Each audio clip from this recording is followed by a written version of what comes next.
Hi, everyone, and welcome to our fireside chat this evening or morning, depending on where you're tuning in from. We have really been looking forward to this session. We have a phenomenal guest and we have an amazing audience, which makes for the perfect combination. Now, we want to make this session as engaging as possible. So I know some of us are streaming in live from YouTube, others are streaming in line live from LinkedIn. What I know for sure is that both of these platforms have comment and chat sections. So as we continue with this,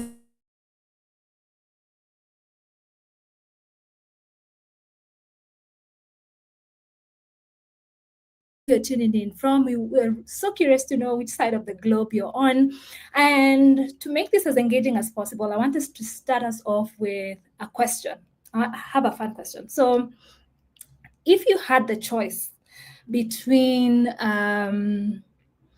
getting a job that offers you your dream salary and the working culture and the working environment is okay, and then you also have another choice to pick a company that has the best working culture, best working environment you could ever ask for, but the salary is okay. Which one would you go for? So would you go for the money or the culture? And please be honest, this is a safe space. Here we listen and we don't judge. So anyway, while you do that, allow me to get you acquainted with HRBOX Africa. I know some of us might be interacting with who we are with this brand for the first time. And we are simply an HR innovative software and HR services company. And our mission is very, very simple. We exist solely to empower people to do excellent work. And we do that in two ways. First of all, through our innovative software that allows you to better manage your employees, the employee experience. Because I know you will agree with me that at the end of the day, great organizations, great businesses are run by great people. So for us, we create environments and opportunities for people to show up as their best selves. That is through our software, which caters for every aspect of an employee's life cycle. Right from when they're hired, we have an amazing recruitment tool. When they're already in the system or in the company, we have tools that ensure that they are paid on time, our payroll, leave management, even a tool that enables them or enables you to track performance progress. So we have a performance management tool, time and attendance, if that's something that you're interested in as well. So if you're looking for tools, software to better enhance your people processes, look no further. HRBOX Africa is a plug. And we also have a team of HR experts who we pair with certain organizations, and they get into these organizations with the intention of creating strategies and initiatives that helps prioritize the employee well-being. So if you're looking for HR consultants, either on a short-term or a long-term basis, then reach out to us. The link for our demo will be in the bio. Check that out as well. Let's have that conversation. So without further ado, I want us to get into the conversation of the day: building cultures that work. And like I said, I am super, super excited about our guest today. This is the first of very many conversations. For us, we are passionate about identifying organizations that have the best work cultures, and we're keen on getting the leaders who are influencing this culture to just come here and share a bit about what they're doing in terms of culture and just learning from them as well. So today we have an HR leader from a company that I really, really admire. I think the work culture is something that I have really been shouting about for anyone who really cares to listen. I ever since I learned about the Netflix work culture, I was obsessed. So I am absolutely privileged. We feel absolutely privileged to have Jenni here with us this evening.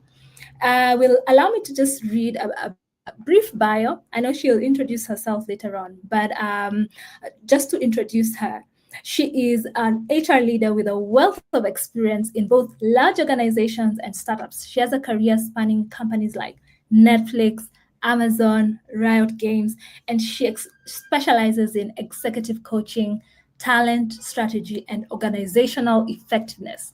She's passionate about leadership development, career growth, and driving transformational change within teams.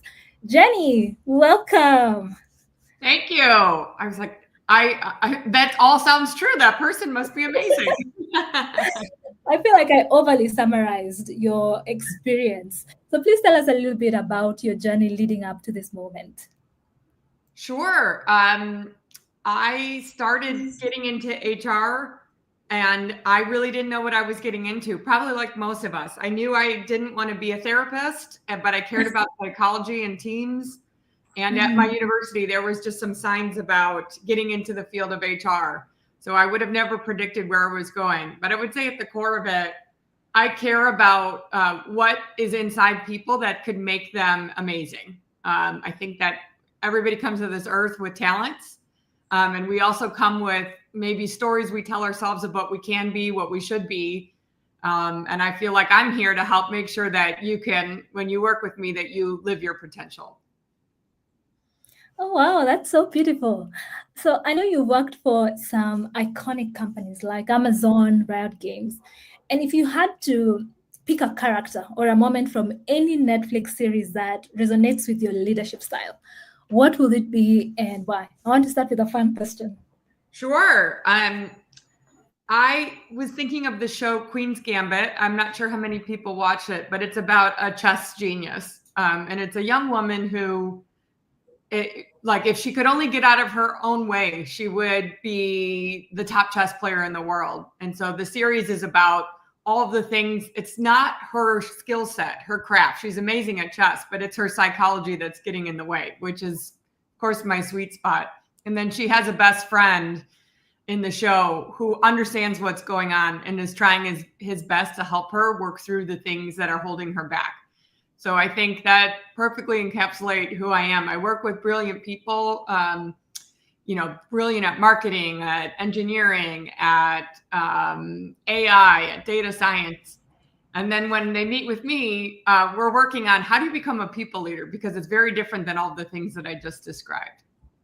So that's where I come in, is trying to identify that genius who wants to be an even better people leader. Oh, I really love that show. I think I should rewatch it now that you've mentioned it. But wow, okay, I love your approach. So I know you worked with both large organizations and startups. Would you say is the most unexpected thing you've learned about people or just people or teams in general?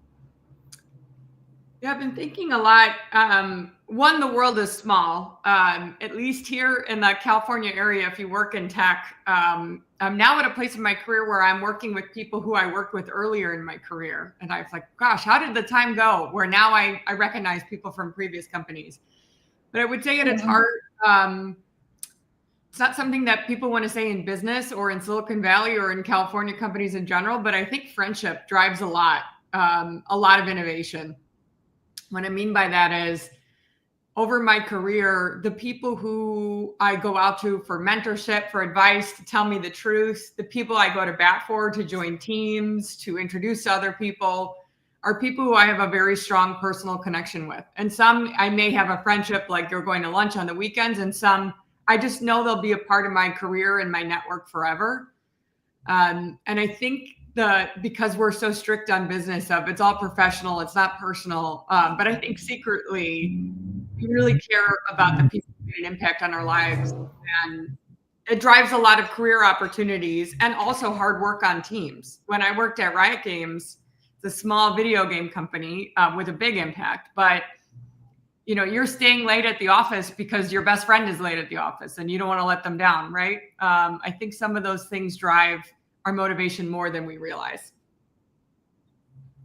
I agree. And I know sometimes we are told to caution that, the workplace is really not, family, like as we like to say. But the truth is we've formed, I think some of the greatest friendships I've found are from people that I used to work with. So I like what you said, that friendship drives innovation.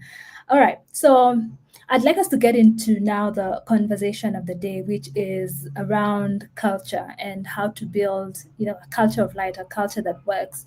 So to start off, what would you say are the key elements of like a high performing culture, or a Oh, culture that? How would you define a culture that works? a culture that works. Well, your culture, your business results are a result of the culture you've designed. So if you like your business results, then part of the recipe is the culture you've created. So if you want extraordinary business results, I believe you need an extraordinary culture. And to get a high performance culture or extraordinary culture, I'm very biased. I work at Netflix. I think that you have to have a standard that's impossible for everybody to meet. You want the most brilliant, the best teammates, the best leaders, most innovative, most kind, all of the things that are contradictory. I think you say that this is what we're looking for. And the beauty is, it sounds impossible. Why would I want to do that? Of course, I'm human. I'm going to fail. But actually, you attract people who want to strive for something bigger than themselves. And I think that's why it works. So some of it is, have you created an aspiration that's motivating? Because most people can get a job at multiple places. But there's something special about the job they take at a place that stretches them, that grows them, or asks them to be part of something bigger than the app they're making or the HR software they're making. There's a little bit that bigger idea. So the companies that I've worked at that I've resonated the most is, of course, we were making something and we were trying to make money. But we were also asking ourselves, could we be the best version of ourselves, or could we innovate in this field? So I think if you set that standard, you're going to attract people who want something different, as opposed to scaring people off. And maybe you scare some people off, but they wouldn't have worked in that environment to begin with. Wow, I was looking up and reading a bit about your culture, and I noticed, just like you said, you focus on getting A players, very keen on talent, density, and the like. But I'm curious. So I know you said you set the standard and then you attract the people, but where do you actually find them? How do you recruit? Maybe you can tell us, because I'm always looking for amazing talent, and I know most of our audience includes HR professionals, recruiters, and I'm always wondering, where do we find these people, the A players, and how do we retain them once we find them? Yes. I will say my caveat is I have never had the pleasure of being in recruiting in my career. So I'm part of the system, but not directly on the front lines. And I know it's not an easy job. And in particular, when you get more brand recognition, a lot of people want to work. So now you have to talk to even more people to figure out who's the best person. But I think part of it is saying who you are up front. So that Netflix has a culture memo that's available for anybody to read. We also have some books written about the culture. And it's not like how you would write a dating profile to get a lot of dates. It's actually how you would write a dating profile to get the perfect date, but get rejected by most people. So part of it is telling the candidates exactly who you are, the good and the bad. Emphasis on bad. I think a lot of companies want to hide and say, this is the perfect role, you're going to grow, all these things are going to happen, because they're worried that if they don't, that the person won't want to join. And so we say up front the things that are great about working at Netflix and not working at Netflix. The other thing is, at least at our size, a huge benefit is that we have enough people who work here who know people in their network that would succeed in the environment. Now that's not the only way we're going to fill positions, but I have only referred, I think, 2 people in my entire network to come work at Netflix, because I know it's not for everyone. And so those 2 people, I know if they joined, that their performance reflects my performance. So I don't recommend a lot of people, because they're like, if they did poorly, like, wow, Jenni doesn't, especially considering my role, Jenni doesn't really understand talent. So part of it is understanding that those who are referred are a direct reflection of you. And then the rest is the absolute brilliance of our recruiting team. And I know one recruiter told me that one thing she found in common with all the best candidates who joined and did amazing things was that they all played piano. So I don't know. She said they were all like piano prodigies and completely different. But they had technical jobs. So they were deeply musical, but also had technical jobs. I don't know correlation and causation, but the rest is the brilliance of the talent acquisition team. All right, so maybe we should take on piano lessons after this. But so one thing that you're big on at Netflix is autonomy. And I know for any successful company, the trust and autonomy actually plays quite a huge role. And the question that I had in mind is really for maybe you can advise us, how do you think organizations can create environments that actually encourage and people to take ownership and make decisions? Maybe you can also talk to us a little bit about the culture that you have that supports a lot of autonomy and trust as well. Yeah, I think maybe my brain immediately goes to the fact that if you don't trust somebody on your team to get something done, have you had the right performance conversation? So is part of it that you're holding back because you don't actually trust the people on your team if you're a leader? And if that's the case, then that's a different problem.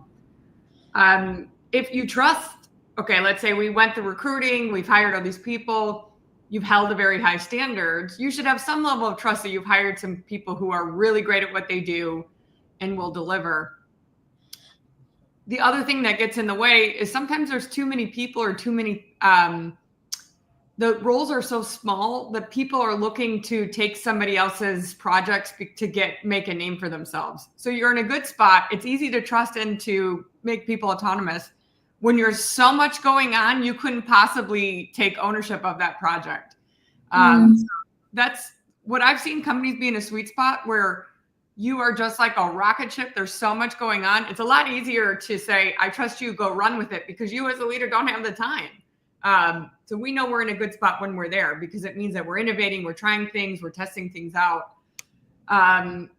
But I would look at, because I trust that when we've hired folks, they are great. And I trust that when they're not great, that we will address it quickly. I think that's another barrier. I worked at companies where they say, oh, Joe, oh, Sally, they're not that great at their job. They've been here for 16 years, just work around them. That's not really great for the organization. Nobody's being honest with that person. Everybody's talking behind their back, that they're not really great. And I don't find that currently at Netflix. We address when somebody's not performing. So that can be another reason why people aren't trusting. So if you bring in the right people, you have enough work, and you quickly address when things aren't working, we should have removed all of the reasons why you wouldn't trust somebody to get the work done. Mm-hmm. I was actually, I think I stumbled upon one interview when your CEO was talking about the keepers test. Maybe you can talk to us a little bit about that, because as much as I thought it was brilliant, again, I thought maybe it would create a culture where, people are anxious or are not even sure about their security. Maybe you can tell us, talk to us a little bit about that, because now you mentioned the concept of letting go quickly of people who don't necessarily fit into the culture as well. Yeah. So the Keepers Test, and it's on our culture memo, it's publicly available. It's this concept that leaders ask themselves about everybody on their team that reports to them, that if they were to receive another offer, would I fight to keep them? So my boss will say, if Jenni were to receive an offer at another company, maybe I go back to Amazon, and was to tell me that day, would I fight to counteract that offer? Would I try to keep her? And if my instinct is no, hey, we appreciated you, but it's probably time for you to move on. The whole idea is that it triggers, it's a conversation for you to be honest with yourself about, well, then why wouldn't you fight for her? And is there feedback that you should be giving her? I think when you read it, it sounds incredibly, maybe quick and hurtless, but the idea is, yeah, okay.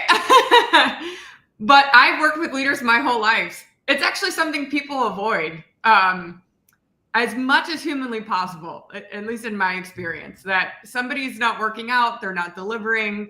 Okay, we try to drag it out as much as humanly possible. So the idea is that I'm going to ask you a question that just gets to the heart of it, that makes you be honest with yourself. It doesn't mean that if the answer is no, that the person is gone the next day, but it means that I'm triggering something that you can't kind of run from. It's like putting a mirror and saying, what's really going on with this person?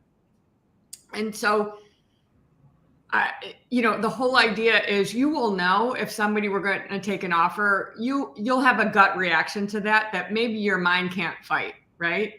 It will be very obvious. And for those of you on the call who are people leaders, there's somebody on your team where if they came to you tomorrow and said, I'm going to a competitor, you would be like, oh my God, we cannot move on. We must do everything to keep this person. And you'll feel all that energy in your body.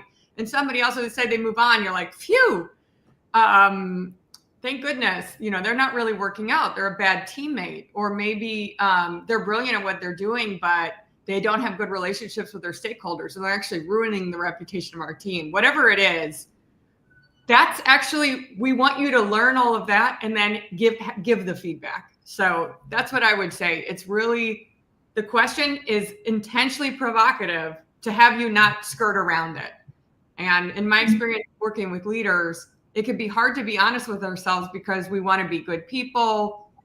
It's hard to give feedback. We don't like unpleasant conversations. We want to avoid conflict. So this whole thing was to try to cut past, short circuit our natural instinct to avoid the hard thing. But when you avoid the hard thing, you let some disruption on your team continue.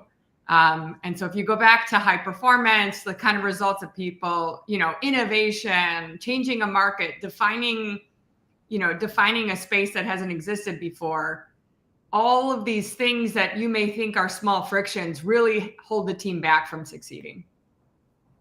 Oh, wow. But I love that you mentioned some of the structures that you've put in place leading up to that moment. For instance, like the regular feedback loops that the managers have with the employees even before they get to that point. But question, I was just wondering about, your culture of freedom and responsibility as you were talking.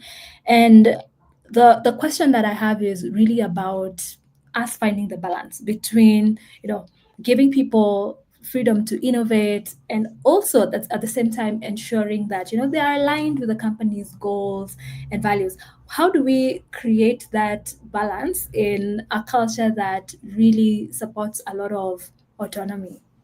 Which structures, maybe you can also talk about the structures that you have in place, either here in Netflix or even in your previous workplaces?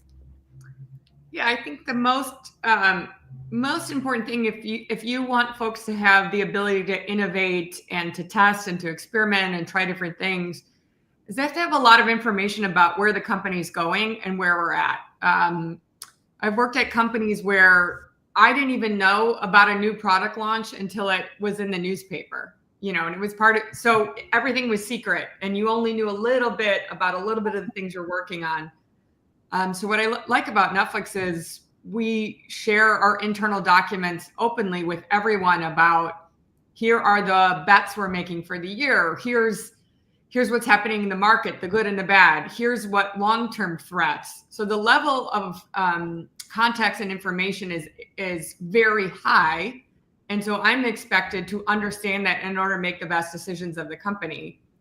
And so I get that it's relying on somebody's judgment, but you're also giving them the context and information in order to make the best judgment calls. We'll say as we've gotten bigger, I think we've had to wrestle as a company of understanding, where does it make sense to make calls on the biggest swings? Me, I work in talent. It's not practical, feasible, or reasonable for me to say, I'm going to go out and create a TV show on my own. That's not the kind of experimentation. I don't have the expertise. I don't have the background. However, I work in leadership development and talent development. I have a lot of freedom within that because I'm an expert in that field to design things and test it out to see if it will have impact.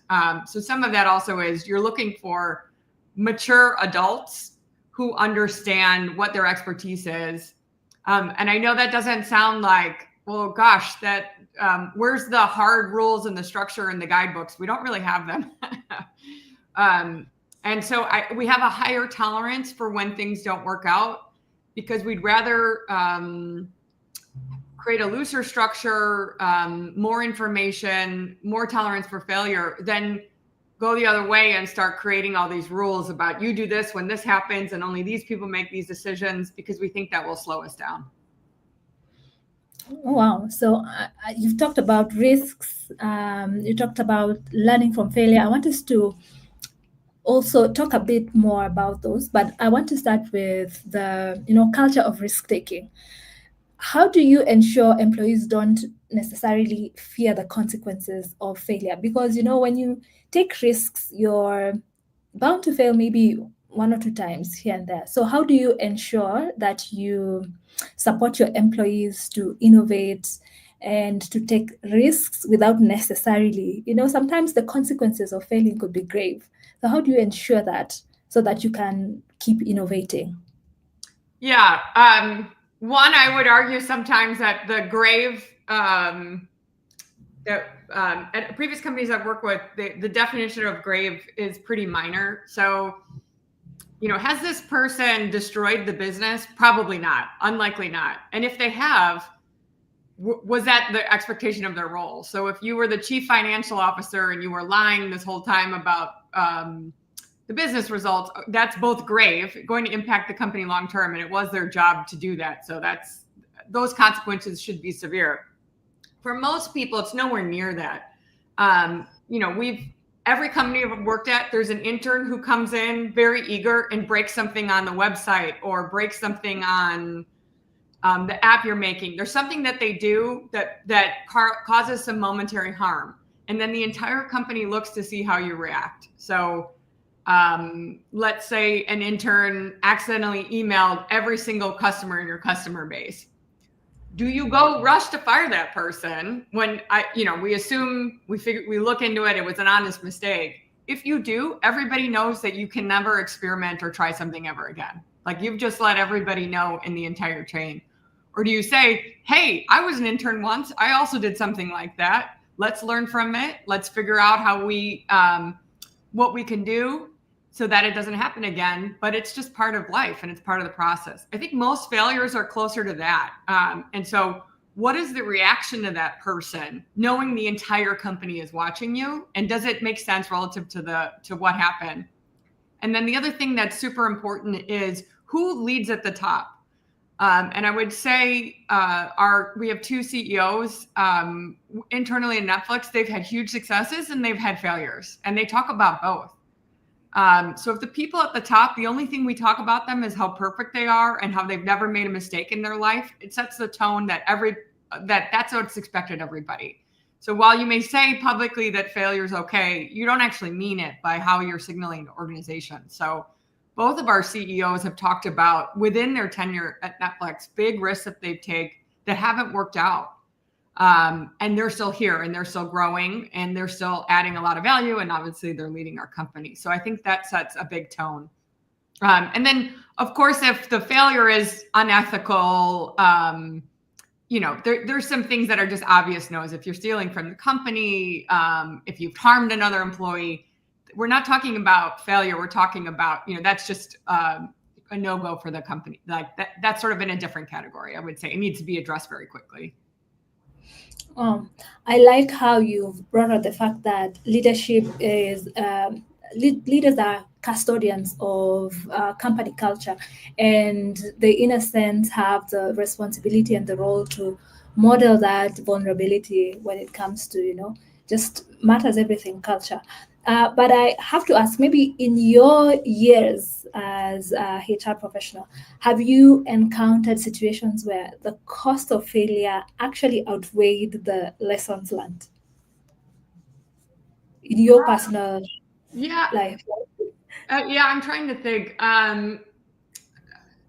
I think there's some, it's hard because it's also life is long, and maybe it was a failure and it was harmful then, but also companies have a long career. So it's things that we were really upset about at the time, but and over time, things smooth out.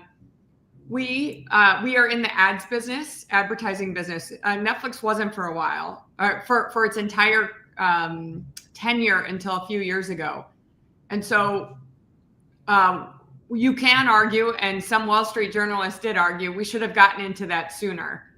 But we're here now. And so part of the reason people think we should have gotten into it sooner is it's an additional source of revenue. Obviously, we respond to shareholders, but our brand and our identity was that we didn't have advertisers. And so there was a lot of benefit for a long time of not having advertisers, because one of the things that attracted creatives to Netflix was they didn't have to deal with the advertising business that you would in traditional TV, which means, you know, when you have commercial breaks and how long your show can be and all these other things. And so when we were trying to get people to come put a TV show on Netflix and not on traditional TV, it was a selling point. So I think, you know, you could make an argument that we had already maintained a position and a brand where we could start introducing advertising, or we were missing out on some opportunities there. But I personally don't see it as a failure. One of the reasons we introduced it was post-pandemic, after all the people who were subscribing to Netflix went back to their life and didn't have 18 hours to watch TV again, right? So we knew we had this huge increase in subscribers, and then people went back to their real life.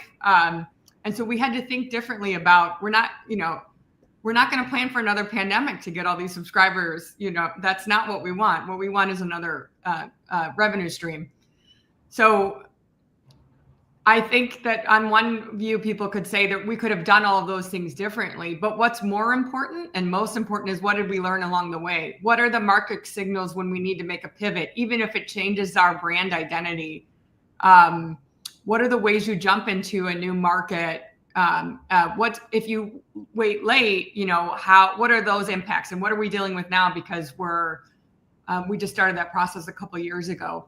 But I will say we got into the advertising business, and everything we learned through that, the things that worked, the things that didn't, informed us getting into the games business. If you don't know, we have games at Netflix, video games on Netflix. So perhaps I just take a longer term view of failure as, what did it teach us about what we need to do as a company? What kind of leadership we need? Where do we need to change and grow? Wow, I really like that approach to, you know, failure, and maybe learning from the lessons along the way. I want to ask about transparency. It's one of the things that you had mentioned, and everybody knows that, you know, Netflix has this culture of radical transparency. But are there limits to transparency? If there are, like, where do you draw the line, and why, if at all? Yeah. I mean, there are some personalities in this world, maybe you all have met them, where transparency is they hide behind it in order to say something really mean. And so I would say that's a limit. If you're like, we ask people to be candid, but also to be a human being. So I've gotten tough feedback. I've given tough feedback, and I think long and hard about a way to deliver it in a humane way. It doesn't mean changing the message or softening the message, but also thinking of the human being who's receiving it. There may be times where we can't be transparent because, you know, there's some, you know, rules or regulations about financial reporting, those kinds of things, which, you know, obviously we're going to follow the law in every country that we operate in. Or there may be things like that we can't share because it's usually around legal or government restrictions. And we knew we were exploring other opportunities within the sports entertainment business. And then we've announced that we're going to have an NFL game, American football game on Netflix on Christmas Day. As a company, we broadly knew we were exploring and meeting with partners, but because that deal is so sensitive, and if it got out to the press, it would hurt our chances to get the deal. Our competitors were looking for that deal. Those are the kinds of things where we shared with everyone once it was, we were a little bit further on in the deal making process. But I would say overall, there's more exceptions than not, because there's, I think that we're able to give tough news that's hard to hear early, because we expect that as part of the culture. Okay. So before we get into the questions from the audience, I can see a few coming in. I wanted to know, because you mentioned about, growing into other countries. And I know sometimes it could be difficult to maintain your culture, especially when you're scaling. What do you do, or what measures have you put in place to ensure that you actually don't lose some elements of your culture, even as you scale to other regions or other countries as well? Yeah, I think one thing that we've had to think a lot about is American bias, right? Even the words we use in the culture memo and the earlier iterations, it's hard to tell when you're sitting in the US, you've gone to a US college and you've only worked in the US, all the things in there that just reek of Americanness, right? So part of what we've had to do, actually more than understanding how it will be delivered in another country, is also understand to what extent we in the US, the people who our leaders for the most part sit in the US. We obviously have leaders all over the world, but what do we need to think about and do that's a bias that's preventing us to be a more global company? And then when we're in different countries, how feedback's delivered, what's important within feedback can be different in every single country. There's countries that we operate in where it's very important that feedback is written first before a conversation. And it's more important there than it would be in another country. Now, we have enough room and understanding that that's fine. All of those iterations of feedback are fine as long as the feedback is being given. So once you've done the bias check on, have you understood to what your lens is that's holding you back from being a global company, then you need to think about what is the essence of what you want to have happen. And are we arguing over the application or the essence? And then when it comes to measurement, we do have a culture survey that goes out to everybody in the globe, so we can see hotspots where things are working and things are not.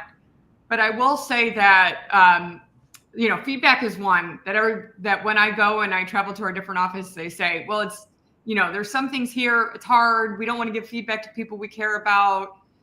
It must be so easy in California. And I say, I'm having the exact same conversation with people in Los Angeles. So there was there's varying degrees and there's different cultures, but it doesn't mean that one part of our company gets it absolutely right and another part of the company will struggle.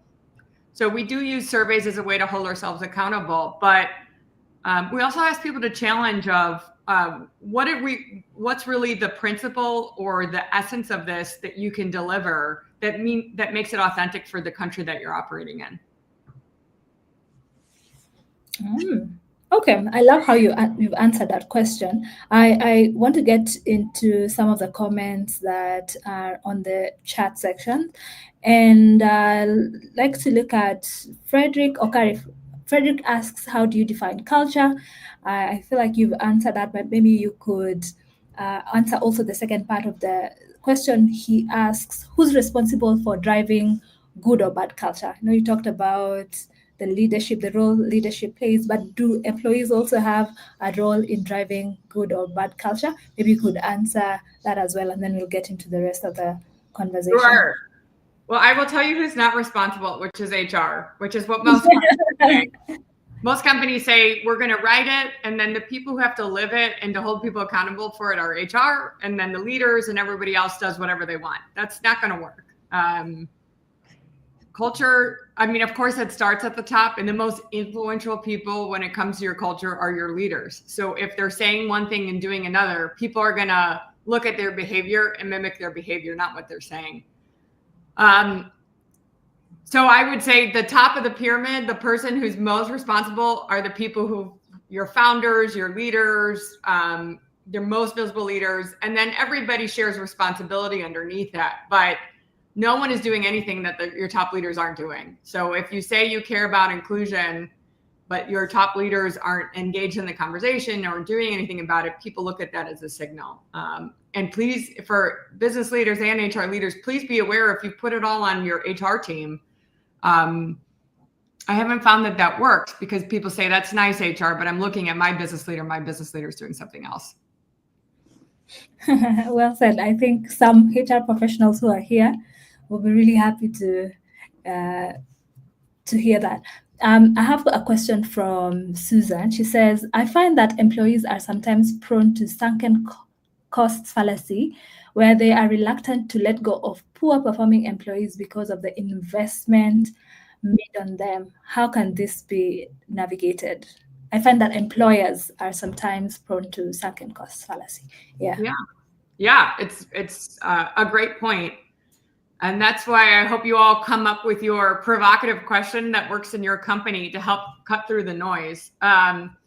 I will say I was an HR business partner for most of my career. If you have a very good HR business partner that you trust, they can help to hold up the mirror. So, now I'll tell you what a great HR team can do is be that voice, that second voice, that holding up the mirror, the person that's actually listening to what's going on, and have those conversations with that leader, because I think it's human nature. It took a long time to recruit this person. We put a ton of effort into onboarding them. We've got big deadlines coming up. And so there's a lot of reasons why a leader wouldn't want to address it. But if you have a good relationship and a good HR team, that's where we've created tensions in the system on purpose to make sure that while you have the human nature, you have something else that's the counterbalance to have that conversation. And I would also say, come up with that question in your organization that helps leaders get out of the, we've already put so much and maybe it'll turn around. What are those questions that you can ask? And that it doesn't have to be keeper's test, but, it could be something like, if they were to move to another team, would you be relieved? What is that question that would help them be like, yeah, you're right. As an HR business partner, I used to tell leaders, I would keep track of how long we've been talking about something. I was like, okay, how many more months do we want to be having the same conversation? The other thing that I would often bring up to leaders is, you are just seeing the iceberg of the impact of this person, right? Because after somebody leaves who wasn't performing, in my experience, all of the stories come out. Oh, they didn't help me then. I really needed their help on something Friday. They never got it to me for 2 weeks afterwards. And the leaders are shocked. They say, because you're only hearing a little bit about this. So imagine that there's a whole other world where this person is impacting the team and the team's morale. And so you have to trust that you're working on something bigger than you've seen the whole picture on. All right. So I love that you talked about team morale. And I had seen a question from Albert. I think maybe this would be a great time to answer that. He asks if you think a high performance culture unintentionally fosters unhealthy competition or burnout, or just the team morale in general. Yeah, I would say I'll start with burnout. I think that burnout is a real risk, right? If you know we're expecting the best and you want to be the best,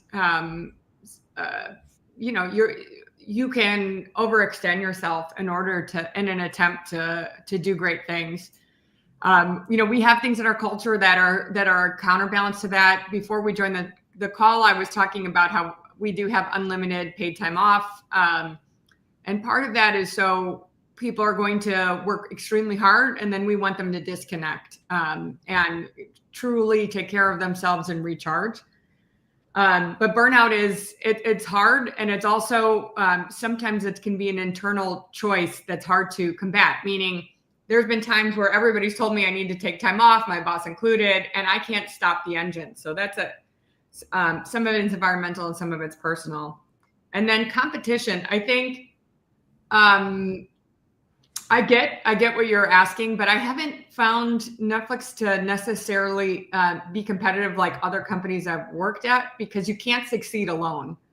I found that I'm my most successful when others are. I've built some mentorship, some colleagues to help me along the way. So in the short term, I think you could be extremely competitive, but your peers are your stakeholders. Sometimes they're your teammates. Sometimes they're leading a project. Next time you're leading a project for them. I think it's very risky to be competitive because nobody's going to follow you the day that you need a group to follow you and help you move along. So maybe there's some short-term instincts on competition, but I think most people come in and want to build good relationships for the long run because it helps you succeed. I think that I brought some things to the table at work, but it's the relationships I've cultivated that have really made the difference in what I've been able to accomplish, both at Netflix and in my entire career. Oh, I love the paid time off. So I don't know if you're ready for that here, but I'm also curious, wondering whether it can get a bit chaotic. How do you manage the paid time off within the teams? That's just a personal question.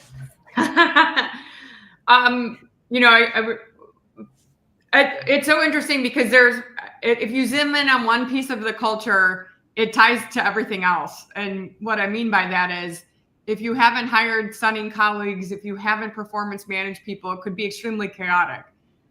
If you haven't expected people to behave with absolute best judgment, and you've set that tone for the company. But I think all of those things help to ensure that it isn't chaotic. What my team does, in the summer is a big time for time off. Is we have a meeting in the spring and we say, hey, what is everybody thinking about for the summer? We put it all on a calendar. We say, oh, shoot, 3 of us are going to be out. Can we move one day here, one day here? It's very quick. It doesn't last more than 15 minutes. We make sure that everybody's gotten enough time off. I haven't really seen any big conflicts there. And we're all engaged, and we all want to help each other when we're off because we know one day we'll be off and we want our colleagues to step in. So just have that conversation up front, and you work it out. And then, you're going to be held accountable for results. So I don't take a 2-week vacation when my biggest project is launching. I would never do that because that wouldn't work. I'm going to wait till it's launched, things are going well, and then I have the big relief vacation after that. Wow.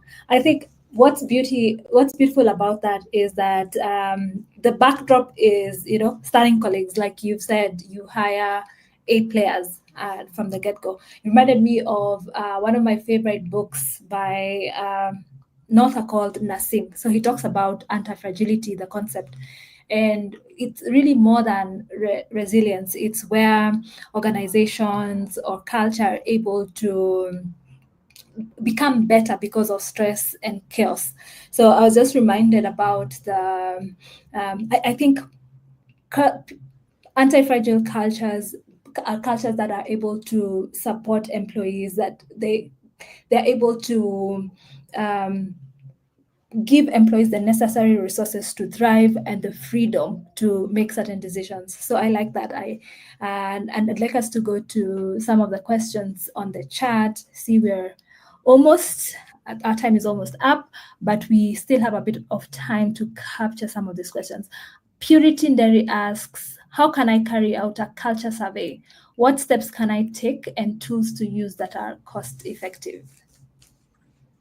Yeah, culture surveys make sense at a certain size of an organization, but to a large extent, you don't need them if you work in HR or you're a business leader. I think the number one thing that works is asking employees and being genuinely curious about their answers. So of course you can do a survey, Google Forms is free. There are things that you can use, but I also caution against it. If you're at the smaller size of an organization, nothing beats a conversation. Nothing beats demonstrating that you want to hear what people have to say. You can ask follow-up questions. The limitations of the survey are you don't know what somebody was thinking when they filled it out. So if you say, I don't think I'm getting great feedback. Well, once you get that result, you get a 3 or you get a 5. Like, well, what did they mean by that? So you're sort of stuck there. And then you end up having to do focus groups to figure out what people meant when they filled it out. Obviously, the prerequisite is trust, though. So my advice is, where possible, have that conversation and build the trust where people can give you some candid input. And if you're not there, you can always have people give input to a leader in another team or an HR leader they haven't worked with, something where, there's a little bit more anonymity or a bit, they can trust that their results will be anonymized before it gets to the business leader.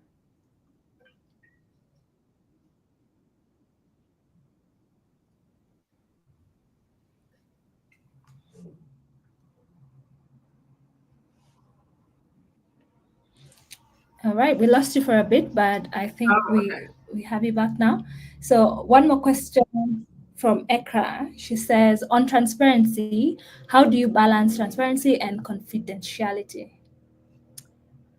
Yeah, I think you need to get clear about what needs to be confidential, and be really honest about what we would prefer to be confidential about and what we really need to be. And what I mean by that is, if everything that is driving your decision is because you're afraid of a leak, then you're not going to tell employees very much, right? So we're confidential about things that are private and personal, like somebody's health condition. If they're receiving performance feedback, we don't tell everybody about that. But you get to what is the core of what's most important to be confidential about, and then really ask yourself, for all the other things that we want to be confidential because we're worried, what are we losing by not sharing that information? Because fear will drive a lot of things that aren't great for the business. Oh, okay. We also have another one from Richard, I think on LinkedIn. He asks, will you say that there is a specific culture that all companies should adopt? Or how does a company determine what culture is best suited for them? Oh, goodness, no. Not all companies should adopt the same culture.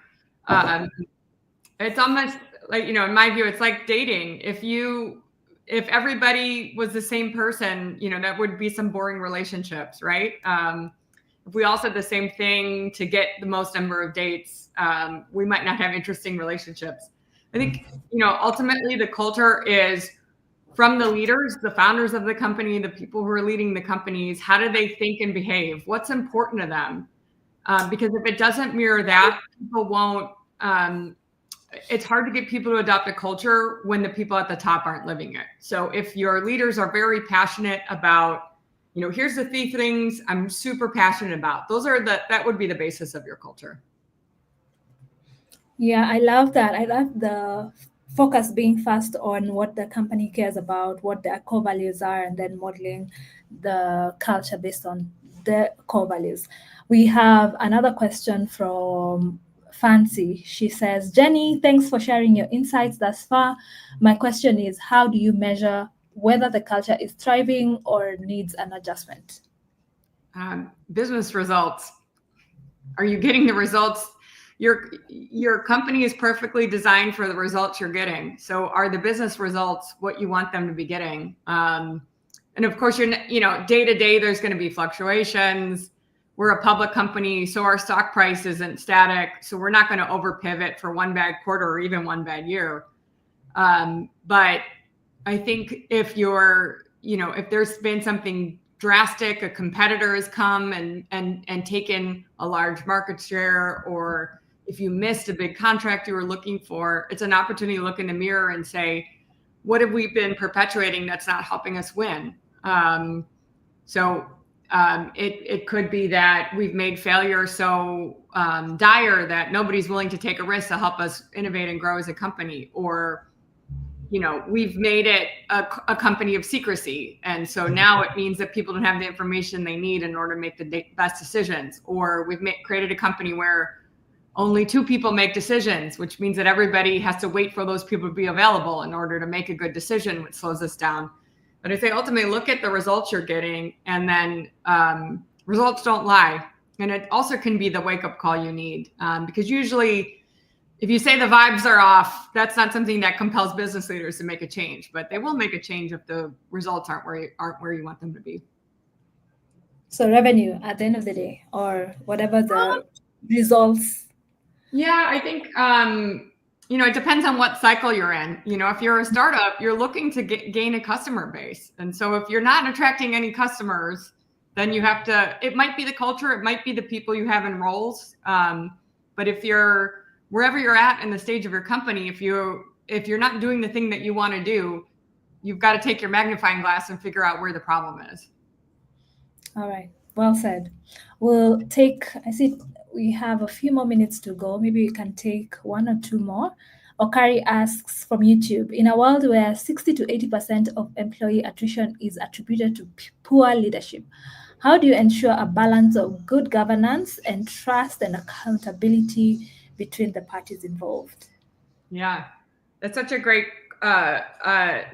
question. And I know I talked about the Keeper's Test about employees, but we also use it as a flip to our leaders as well. Is, would I want to work for this person again? Would I recommend this person? And even our culture survey, we ask folks, do you recommend your manager? So it's an accountability both ways. And we ask our managers to get feedback from their employees as well, and candid feedback. And we do all this, and it actually happens because our founder, Reed, asked his leadership team, what would you do differently if you were me? And give me the real answer. So if he didn't do that, I don't know if people would be as compelled, right? It sounds very nice on paper, but part of it is our leaders at the top mirror that and ask, what am I, would you want to continue working for me? What would make our relationship better? And that fosters the right conversation so that we're holding the leaders accountable as well. So everyone is held accountable at the end of the day. So we will take the last two questions and then we'll call it a chat. So Fancy asks again, also, what cultural shifts do you think will be most important for organizations generally to embrace in the next 5 to 10 years? Yeah, I mean, it's hard to ignore AI, artificial intelligence, and its impact on work and life generally.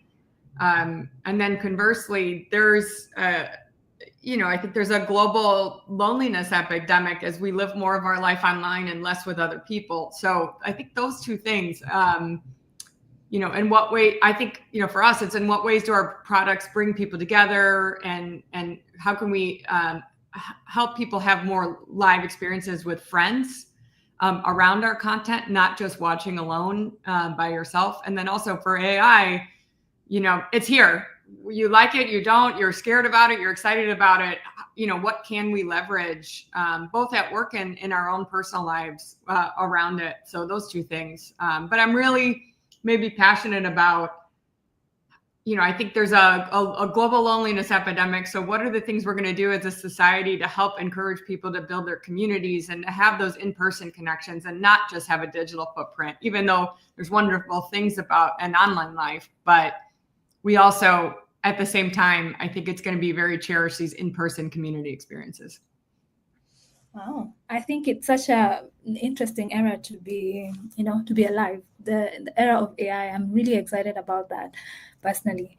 So we'll have the last question from Stephanie. She asks, how do you change a culture that you feel isn't very positive? And she says, this was really great. Thanks. Thanks, Stephanie. I'm a really big believer in defining reality. So if the culture isn't great, who's telling the truth and who are they telling the truth to? So, in my experience as an HR business partner, if I went in and I saw a team that was toxic, they weren't being great teammates to each other, they weren't doing very well, the leader was disengaged, I felt that it was my job to hold up the mirror and say what's working, what's not working on the team, and what are the consequences of continuing to stay this way. I think we all can get complacent and like, oh, well, we've been this way for a while, it isn't working. And usually can be helpful for a leader to have a conversation with a leader where you draw out, what do you think the results will be on this team if we continue this way for the next 5 years? And usually things don't get better, they get worse. So it's going to require somebody to tell the truth to somebody who cares and somebody who will listen. Or you're going to get those business results that are so shocking. Sometimes that's what it takes to wake people up, that half the team quits and leaves. And then that's the wake up call that people need. At some point, we'll all need to, hold that mirror. All right. So the last question, and then we'll close it. I just want to know from you, maybe as a parting shot, what is that one piece of advice that you received in your career that you found to be absolutely helpful in your journey as a leader? Oh, it was the advice I didn't want to hear. I went to, Uh-huh. it was at Netflix. I went to a leader. I wasn't on her team anymore, so somebody who had been my boss before, and I wanted to come to her and complain and say how awful my new job was, and there were all these problems, and it was insurmountable, and there was no way to succeed, and I was crying. And she said, "Oh, you're just growing." Oh, And I was wow. so angry. I was like, "Aren't you? But everything I just told you, it's so hard, and all these things, and it's impossible, and it's unfair." And she said, "Oh no, you're just experiencing your growth edge, and that's why it's hard. But you will grow through this, and you'll be fine." And she was right, even though I didn't like hearing it at the time. Well, that's good to hear because sometimes truly growth can be uncomfortable. But thank you so much for sharing your insights. We have really had such an amazing time learning from you, Jenny. We hope that we'll get to continue the conversation on LinkedIn. So if you're listening and maybe we didn't get an opportunity to answer your question, be sure that we will engage on LinkedIn. But if you're here again and you're looking for HR software or HR solutions, be sure to have a conversation with us. The link of the demo is on the chat to be shared. So if you're looking for HR software or HR solutions to make sure that your processes are more efficient, reach out to us. Otherwise, thank you so much for being a part of this conversation. I'll see you at the next one. Bye.